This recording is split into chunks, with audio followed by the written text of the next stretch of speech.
Suene la trompeta en el día del Señor, su esplendor y eterna claridad. Buenas tardes, hermanos y hermanas.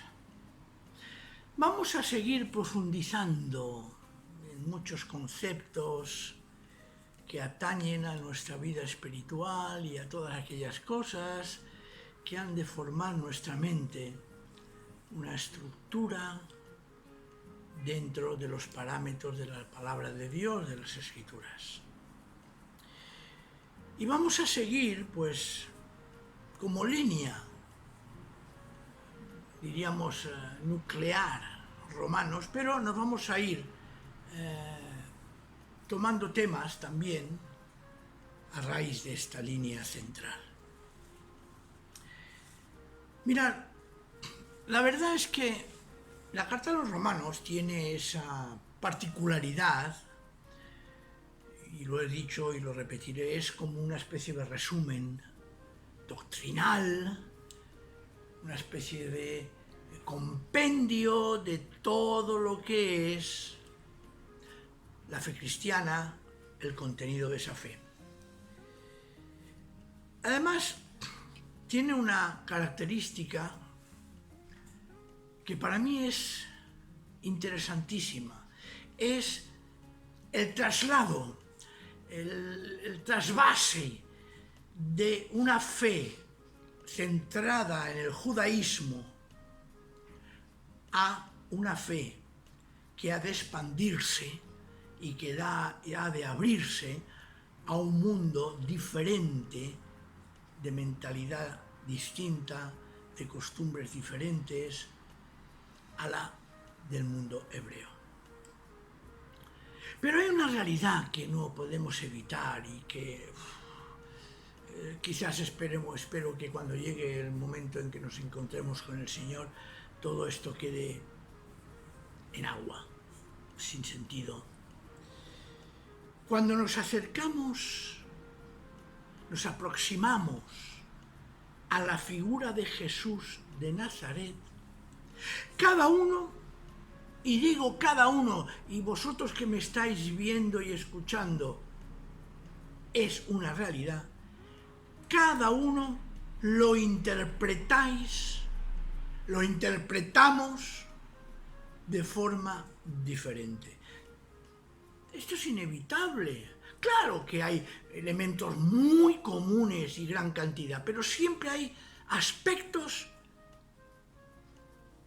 que son diferentes o visiones que no es la misma que tiene el hermano o la hermana. Por eso es necesario ver a Jesús desde una perspectiva fuera de nuestros pensamientos, sentimientos e incluso de nuestra formación. Yo siempre diré también, cuando vayamos a las Escrituras, cuando vayamos a leer, hemos de ser capaces de ir sin ningún prejuicio, sin ninguna idea preconcebida, sin ningún concepto, sin ningún interés, simplemente a escuchar qué es lo que se nos dice.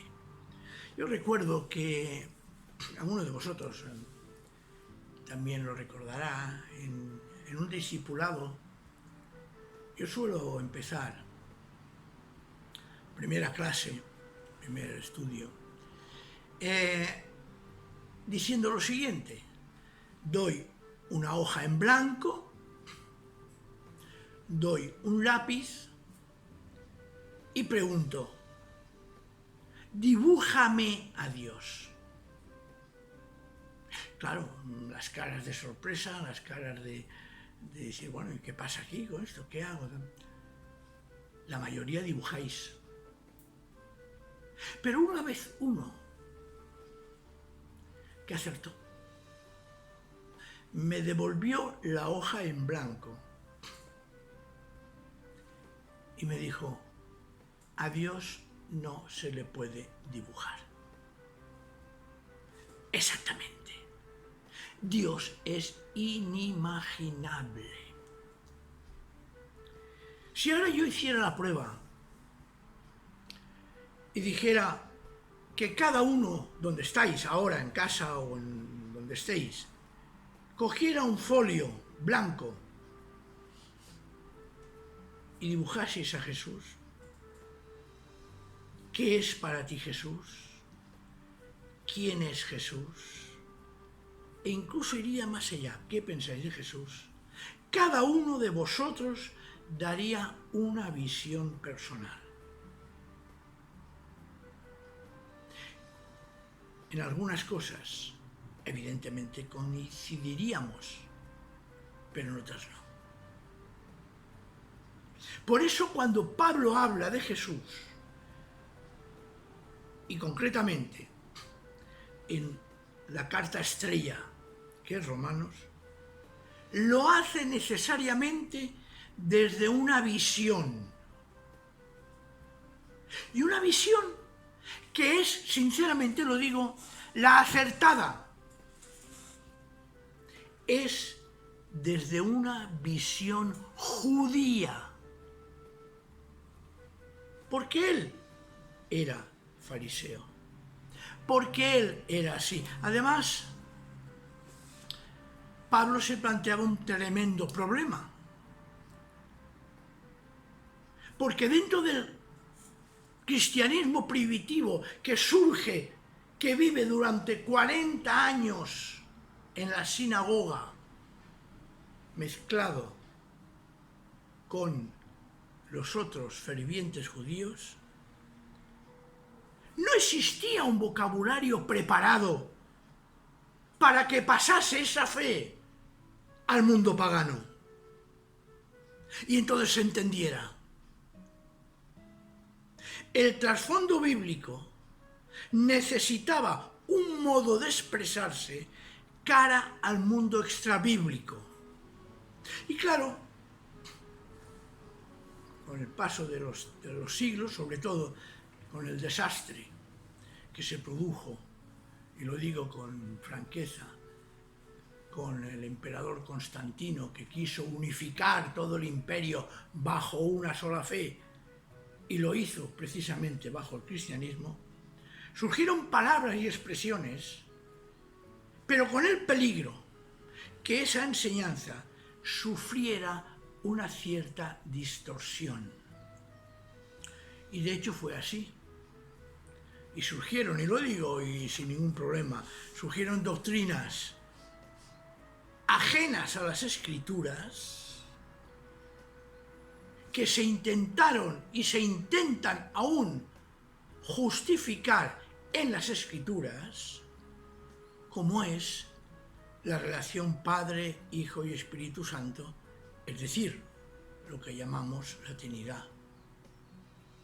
Surgieron problemas cuando en Israel la persona era una sola entidad, surgieron el problema de la separación del alma y el cuerpo, muy platónico.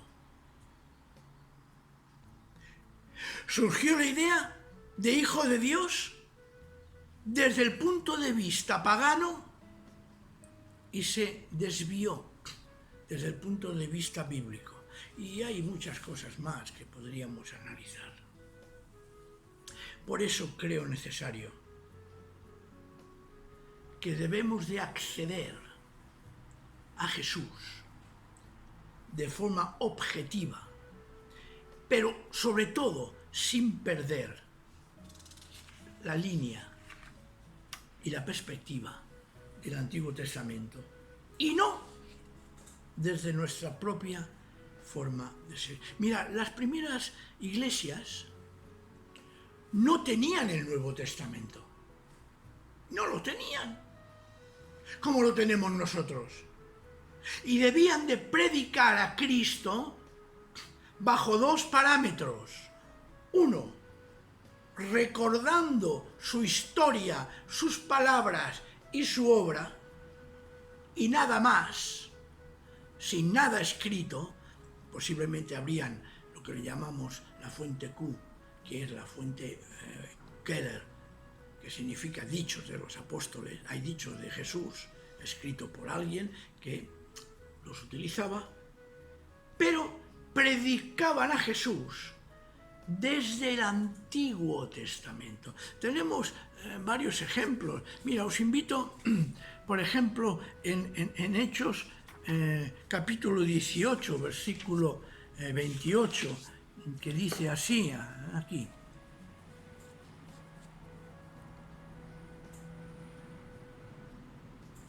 Capítulo Hechos 18, 28.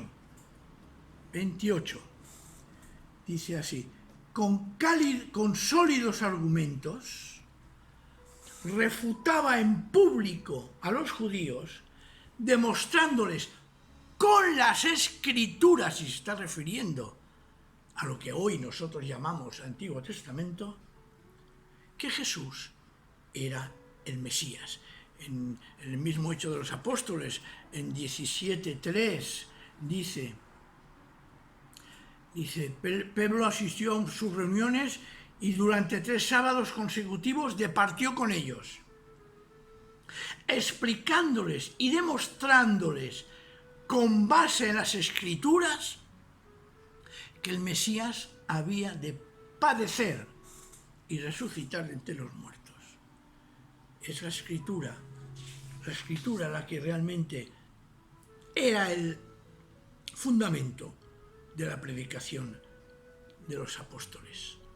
No había otra, llamada la Escritura, llamada de la Septuaginta, es decir, una traducción hecha 2 siglos antes del hebreo al griego y destinada a las sinagogas judías que ya habían perdido el habla hebrea y hablaban griego.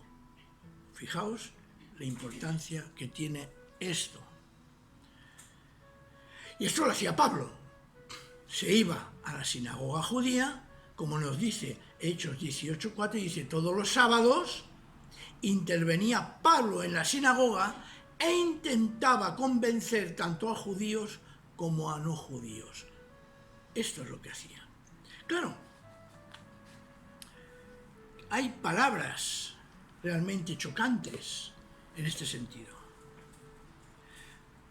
La palabra Mesiaj, en hebreo, Mesías, en griego, Cristos. Tenemos la palabra Kyrios, Adonai, Señor. En hebreo, hay en griego, es Kyrios. Tenemos pues varios conceptos. Mirad, Mesías en el Antiguo Testamento era ungido, el señalado, el escogido, el capacitado por Dios para una misión. Pero claro, se le daba esa palabra también a los reyes, a los profetas y a los sacerdotes. Fijaos qué amplio espectro. Cuando hablamos de Señor, es aquel que ostenta la soberanía absoluta. Y cuando los cristianos hablan de Jesús como Señor, están haciéndolo en el sentido de que es más que el César, más que cualquier autoridad humana, más que está sobre todo y que es Dios el que lo ha hecho Señor sobre todas las cosas. Fijaos que es interesante comprender esto, porque esto era lo que creían las primeras congregaciones sobre Jesús. Hay un algo muy interesante que considero que es bueno verlo. Cuando Pedro va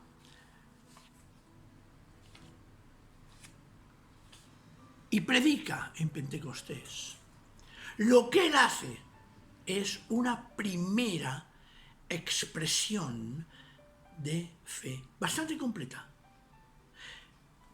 Pablo lo hace en Romanos, y en Romanos lo tenemos en el capítulo 1, Y dice lo siguiente, fijaos en el capítulo 1 de la carta a los Romanos, que es interesantísimo lo que dice. Habla de Pablo, 1:1, Pablo, siervo de Cristo Jesús, elegido por Dios para ser apóstol, destinado a proclamar el Evangelio que Dios mismo había prometido en las Escrituras Santas por medio de los profetas. Acerca de su hijo, fijaos, Pablo ya empieza haciendo referencia al Antiguo Testamento para hablar del Hijo de Dios que es Jesús de Nazaret. Primera referencia. Y dice, prometido en las Escrituras. Repito, el Nuevo Testamento hay que leerlo bajo el prisma del Antiguo, pero que a la vez da luz. Pero que a la vez el Nuevo Testamento da luz al Nuevo Testamento. Hay que entenderlo de esta manera. ¿Por qué? Porque si no nos vamos a introducir en la terrible situación que se ha vivido, vive y se vivirá y que estamos arrastrando durante muchos siglos, de que se ha introducido la filosofía, la cultura griega, para intentar, desde esta cultura actual, interpretar a Jesús. Y fijaos lo que nos dice. Acerca de su hijo, descendiente en cuanto hombre de David. Primer punto, Cristo, Jesús de Nazaret, auténtico hombre. Jesús, hijo de María y José, y por parte de José, descendiente de David. Parece ser que María era de la tribu de Leví, y no lo digo yo, lo afirman incluso comentaristas católicos. ¿Por qué? Por su parentesco con Elizabeth, que era descendiente de la tribu de Leví. Y aquí podemos leer entonces y repensar lo que nos enseña Hechos, capítulo 10, 34 y 43. Dice así, está en casa de Cornelio. Y entonces es la primera predicación, el querigma, que se llama, que hace Pedro. Dice Hechos 10:34. Pedro tomó entonces la palabra y se expresó en estos términos. Ahora comprendo verdaderamente que para Dios no existen favoritismos. Aquí rompe la barrera entre judíos y paganos. Toda persona, sea de la nación que sea, si es fiel a Dios y se porta rectamente, goza de su estima. Fue Dios quien dirigió su mensaje a los israelitas y le anunció la buena noticia de la paz por medio de Jesucristo, que es Señor de todos. Hablo,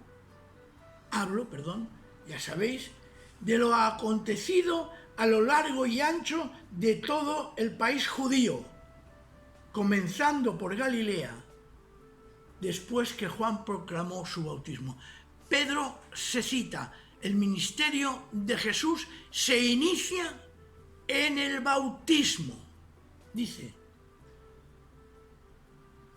de cómo Dios ungió a Jesús de Nazaret con Espíritu Santo y lo llenó de poder.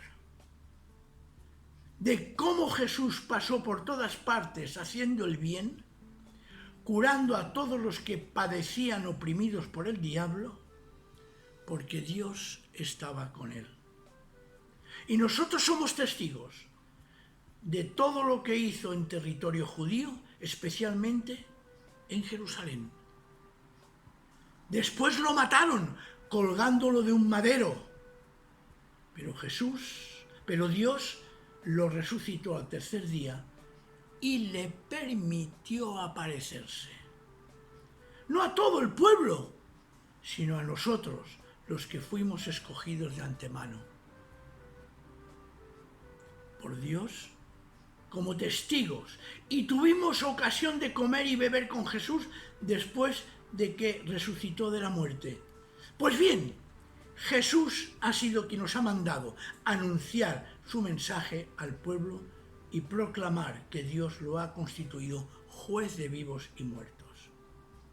Y los profetas, por su parte, fijaos lo que hemos hablado antes, testifican unánimemente que todo el que crea en él alcanzará por su medio el perdón de los pecados. Esta es, junto a lo que podemos encontrar en Hechos capítulo 2, en el primer discurso de Pedro, lo que es la base primera, básica, de quién es Jesús para nosotros. Yo creo que esta tarde tenemos bastante. Yo creo que esta tarde-noche, vamos a dejarlo aquí. Y os recomiendo que leáis el capítulo 2 de Hechos de los Apóstoles para comprender qué es lo que los primeros apóstoles entendieron, interpretaron, vieron en Jesús, para que nosotros, que como he dicho al principio, podemos tener y tenemos una interpretación de Jesús, se vaya ajustando cada vez más a la realidad que nos enseña las Escrituras. Como siempre, después de estos momentos, poner vuestras preguntas, explicar vuestras opiniones, comentarios, y vayamos adelante y a ver si pronto nos vemos en la iglesia. Que el Señor os bendiga. Amén. Un soldado a casa hoy regresó y un niño enfermo se curó, y hoy ya no hay más sombras que te cubran. Un desamparado se salvó por causa de una buena acción, y hoy nadie lo repudia. Aleluya, aleluya, aleluya, aleluya, aleluya.